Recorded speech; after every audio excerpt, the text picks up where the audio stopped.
अरे दीदी, आपका चेहरा क्यों लटका हुआ है? क्या किसी ने कुछ कह दिया आपसे?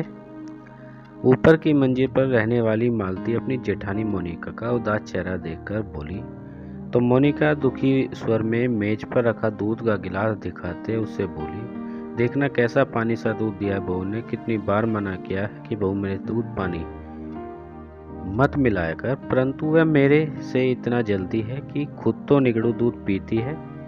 मेरे कई बार मना करने पर भी वह मेरे दूध में पानी मिला देती है। जब मैं काम करती हूँ तो कभी भी मदद करने के लिए नहीं आती। खाना खाने बैठती हूँ तो यह देखने के लिए कि मैं क्या खा रही हूँ 4 चक्कर लगा देती है। बताओ, ऐसे घर में अब कैसे मन लगे जेठानी? बात सुनकर मालती को कुछ पुरानी बातें याद आ गई थी। वह दुल्हन बनाकर अपनी ससुराल आई थी। उस वक्त उसकी जेठानी जो बेहद हष्ट पुष्ट व खूबसूरत थी, वह माँ बनने वाली थी। तब वह बड़ी बहन की तरह अपनी जेठानी के खाने पीने का बहुत ख्याल रखती थी। जब उसने बेटे को जन्म दिया तभी भी उसने उसके खाने पीने का बहुत ख्याल रखा था।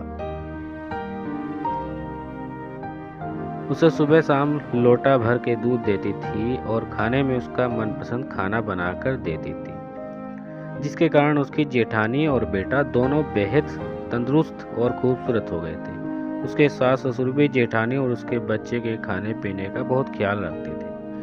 तब वह सबको अपनी सेवा करते देखकर बड़ी प्रसन्न रहती। लेकिन कुछ समय बाद जब वह गर्भवती हुई तो उसकी जेठानी उससे खुश होने की बजाय उससे जलने लगी थी। घर में कुछ काम करने के बजाय दिन भर वह अपने बच्चे को खिलाती रहती थी।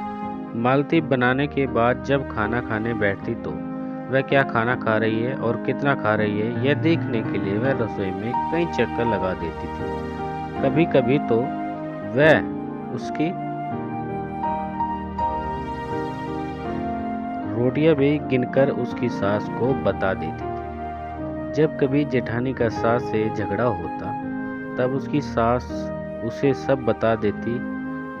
गर्भावस्था के शुरुआती दिनों में उल्टी लगने के कारण उसे बेहद कमजोरी आ गई थी, जिसे दूर करने के लिए डॉक्टर ने उसे फल खाने का परामर्श दिया था। एक दिन उसके ससुर उसके लिए फल लेकर आए। उस वक्त वह कुछ काम कर रही थी।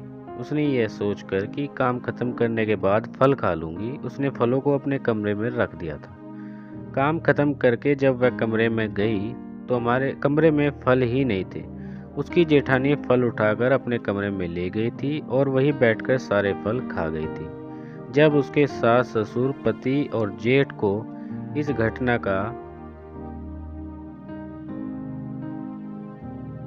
पता चला तब वे सब उसकी जेठानी की हरकत पर बेहद दुखी थे, परंतु घर में क्लेश ना हो यह सोचकर सब चुप रह गए थे। गर्भावस्था का समय पूरा होने के बाद जब उसने एक बेटे को जन्म दिया तब उसकी जेठानी उसके खाने पीने का बिल्कुल ख्याल नहीं रखती थी, जिस कारण वह और उसका बेटा दोनों बेहद कमजोर हो गए थे। एक दिन बेटे को भूख लगने पर जब वह उसके लिए दूध लेने रसोई में गई तो उसने देखा उसकी जेठानी ने अपना दूध अलग बर्तन में रख रखा था और उसके बेटे का दूध अलग बर्तन में करके वह उसमें पानी मिला रही थी। अपनी जेठानी की ऐसी हरकत देखकर उसे बहुत दुख हुआ और उसने उसी पल अपने सास ससुर की संपत्ति से अपनी जेठानी से अलग रहने का फैसला कर लिया था, ताकि ढंग से अपने बेटे का पालन पोषण कर सके।